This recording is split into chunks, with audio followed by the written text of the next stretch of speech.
बेतरतीब। लेकिन मनोज मुंतशिर का मतलब होता है सपने देखना और पूरी जिद के साथ उनको पूरा भी करना। 1999 में गौरीगंज की अपनी मिट्टी छोड़ दिल में गीतकार बनने के सपने लिए मुंबई आने से लेकर 2019 में तेरी मिट्टी लिखकर हर हिंदुस्तानी के दिल में बस जाने तक का सफर।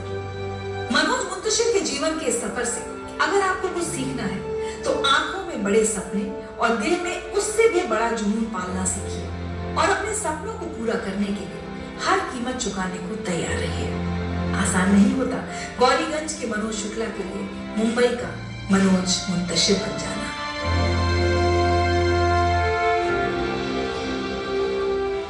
मनोज मुंतशिर जी, बहुत बहुत स्वागत है आपका जिंदगी टीचा में। थैंक यू टीचा। आप एक बात बताइए, मनोज मुंतशिर को समझने से पहले हमें मनोज शुक्ला को समझना होगा। तो सबसे पहले तो ये समझ लेते हैं कि मनोज शुक्ला मनोज मुंतशिर क्यों बने। क्योंकि मैं मुंतशिर शब्द का मतलब ढूंढ रही थी तो वो था कुछ बिखरा हुआ, डिसऑर्गेनाइज्ड, ऐसे लग तो नहीं रहा। तो मुंतशिर क्यों बने आप? देखिए, मुझे आज बहुत अच्छा लगेगा अगर मैं बहुत बड़ा आपको एक फिलोसॉफिकल एक दर्शन दूं कि देखिए मुंतशिर के मायने ये होते हैं, बिखरा हुआ होता है, जीवन ऐसा है, बहुत सारी हिस्टोरिक बातें मैं आपसे करूं। पर सच ये है कि मैंने जब मुंतशिर वर्ड सुना मुझे सिर्फ उसका साउंड अच्छा लगा। और एक चीज होती है एलिट्रेशन।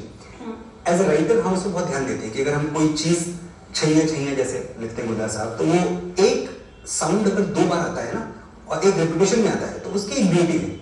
तो जब मैं 97 में, ऐसा नहीं कि ये वर्ड पहली बार सुना, पर ये वर्ड पहली बार मेरी समाज से गुजरा। मेरा शहर गांव तो गांव था, गौरीगंज। तो सर्दियों की एक शाम थी और 7 बज चुके थे। 7 बजे पूरा स्लीपी टाउन सो जाया करता था। आप सोचिए, कोहरा, 7 बजे घना कोहरा, और मैं चाय की तलाश में भटकता रहा यहाँ वहां। एक जगह देखा, एक टपरी पे हल्के हल्के सीढ़ी के सुलगने का मंजर मुझे दूर से दिखाई दिया। मैं पहुंचा, बबलू की दुकान थी चाय की, बबलू चाय बना दे बढ़िया। तो वो मेरे लिए चाय उसने चढ़ाई और मेरा अचानक ध्यान गया कि खूंटी पे एक रेडियो टंगा हुआ है और उस रेडियो पे, तब तो वही जमाना था ना रेडियो का, मैं 97 की बात कर रहा हूँ, और रेडियो पे एक मुशायरा चल रहा था। मैंने उससे बोला थोड़ा वॉल्यूम बढ़ाओ। उसने वॉल्यूम बढ़ाया और जो पहला शेर मेरे कान में सुना वो था, मुंतशिर हम हैं तो रुखसार पे शबनम क्यों है। अब मैं इतना पढ़ा लिखा था कि मुझे मुंतशिर का मायने पता था कि मुंतशिर तो टूटा हुआ, बिखरा हुआ, कि अगर हम टूटे हुए हैं, बिखरे हुए हैं तो तुम्हारी आंखों में आंसू क्यों। मुंतशिर हम हैं तो रुखसार पे शबनम क्यों है, आईने टूटते रहते हैं तुम्हें गम क्यों है। अब ये शेर मैंने सुना और अचानक जो मेरी इतने दिनों की तलाश थी कि एक पेन नेम चाहिए, क्योंकि आपकी जो वाबस्तगी है वो उर्दू पोइट्री से है। अब उर्दू पोइट्री में पेन नेम एक रिवाज है, ट्रेडिशन है, बरसों से चला रहा है। और क्या पेन नेम्स थे सबके उस वक्त? हर लिखने वाला या तो साहिर था या तो सागर था, इस तरह के पेन नेम्स का पूरी तरफ भरमार थी। मुझे चाहिए था एक यूनिक नेम जो दुनिया में किसी का ना हो।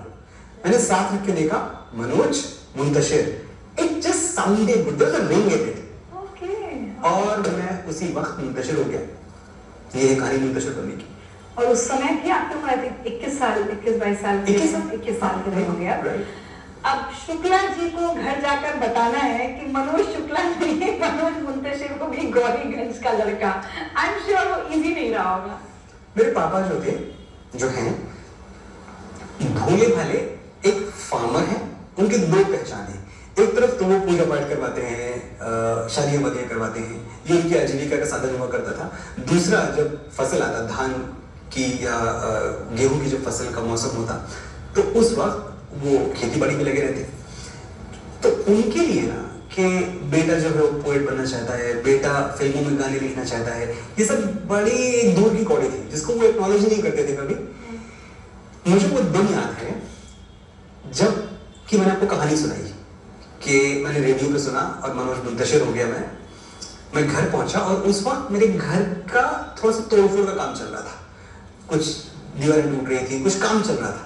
तो मैंने पापा से कहा, मैंने कहा पापा ये नेम प्लेट भी अब तो बदलेगी ना, मतलब घर तो दीवार बन गई नहीं। तो कह रहे हाँ नेम प्लेट तो बनवानी है। तो एक काम करो। तो मैंने कहा पापा मेरा नाम डलवा दीजिए इस पे। तो कह रहे अच्छा रामफेर को बोल दो। रामफेर जो नेम प्लेट बनाता था, हाथ से लिखते थे कौन सा नेम प्लेट का। तो मैंने रामफेर को बोल दी। अब सोचे ना, वही तो कुछ दिन बाद पापा उठे सुबह सुबह, रात को आके नेम प्लेट लग गई। कुछ दिनों बाद की बात है। अब पापा उठे दातुन करते हुए और रुद्राष्टक का पाठ करते हुए, नमामि शं निर्मल रूपम ब्रह्म व्यापकम ब्रह्म वेदस्थ रूपम, बाहर आए, नेम प्लेट देखे, अचानक चिल्लाने लगे, अरे सालों से एक काम ठीक से नहीं होता है, क्या लिख दिया इसमें, नाम लिखने में गलती कर दी। मन्नू, ये क्या तुम्हारा नाम गलत लिख दिया है, मन्नू बोलते थे मुझे। और इसको बोले रामखेर को दोबारा दूसरी नेम प्लेट बना के दे, पैसा नहीं देंगे इस बार, क्योंकि हमने तो सही नाम दिया था। मैंने कहा पापा ये सही नाम है। तो कहे ये क्या लिखा हुआ, मुंतशिर। मैंने कहा मुझसे मिली, मैं हूँ मुंतशिर। Oh my God. तो उनके ऊपर जो गुजरी होगी वही जाने, लेकिन ये मैं जानता हूँ कि 2-3 दिनों के लिए घर में बड़ा सन्नाटा हो गया, किसी ने किसी से बात नहीं की। और उनको जो पहला ख्याल आया वो ये आया कि यार इस लड़के ने अपना मजहब बदल लिया। तो फिर धीरे धीरे मैंने समझाया, मेरी मम्मी बहुत स्मार्ट हैं, AA है, बहुत पढ़ी लिखी हैं, तो मम्मी जल्दी समझ जाती थी। पापा फार्मर वाले माइंडसेट से थोड़ा दूर से समझते थे। तो मम्मी ने उनको बताया कि ऐसा कुछ नहीं है, उसने कोई अपना मजहब घर नहीं बदला है, वो अभी भी वही है, लेकिन अब उसने एक पेन नेम लगाया है।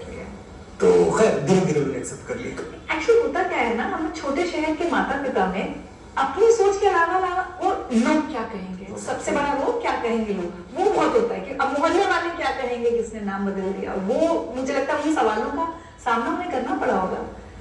कई बार करना पड़ा, 1-2 बार नहीं। मतलब मैं अपनी फैमिली के लिए अब शायद थोड़ा बहुत उनको इज्जत मिलती है मेरी वजह से। पहले मैं बड़ा एम्बैरेसमेंट था, तो मैं ऐसी तमाम हरकतें करता था जिससे कि वो लगता उनको कि यार ये क्या है यार, एक ही बेटा या बेटी दोनों मिला, ना मुझे भाई है ना मुझे बहन है। तो बड़ी उम्मीदें मुझ पर टिकी हुई थी। और क्लास 10th-11 तक आते आते ना मुझे ये क्लैरिटी आ गई थी कि मुझे लाइफ में करना क्या है। और मैं साइंस का स्टूडेंट था, और ये वो टाइम था, हम अगर झांके उस तरफ, तो जब साइंस पढ़ना used to be big thing, कि अरे यार साइंस पढ़ रहा है लड़का, आप कितने बड़े स्कॉलर हो, लेकिन अगर आप आर्ट साइड में हैं तो लोग आपकी तरफ मतलब बीए कर रहे हैं। पर बीएससी वाला मतलब साइंस साइड वाला, खुद भी बहुत इंटेलिजेंट समझते थे। मैं भी समझता था। तो वो वाला टाइम था। तो 10th में जब मुझे क्लैरिटी आई कि मुझे अब लिखना है, तो मैंने पढ़ना थोड़ा सा, कोर्स की किताबें कम कर दी, मैं बाकी चीजें पढ़ने लगा। फिर स्कूल से कंप्लेंट्स आने लगी कि ये तो मतलब 10th तक तो कितना अच्छा पढ़ता था, अभी इसके पास फोकस नहीं करता, कॉन्सेंट्रेट नहीं करता।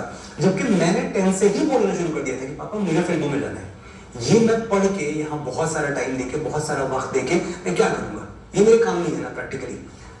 पर अब सबको लगता है कि फिल्मों में जाना है ये सिर्फ एक सपना है, ये सिर्फ एक फालतू की जिद है, ऐसा कुछ होना तो है नहीं। तो उनको वो एम्बैरेसमेंट हमेशा होता है। बोलते भी 10वीं के पहले जब मैं मन्नू बाजार में निकलता था ना, लोग बोलते थे कि मतलब मनोज शुक्ला के लोग के पिताजी हैं, अभी तुमने सब धो दिया, नाक कटा ली। मेरी 10वीं के बाद ना, अगर मैं तुम्हारा बाप नहीं रहता तो ठीक था।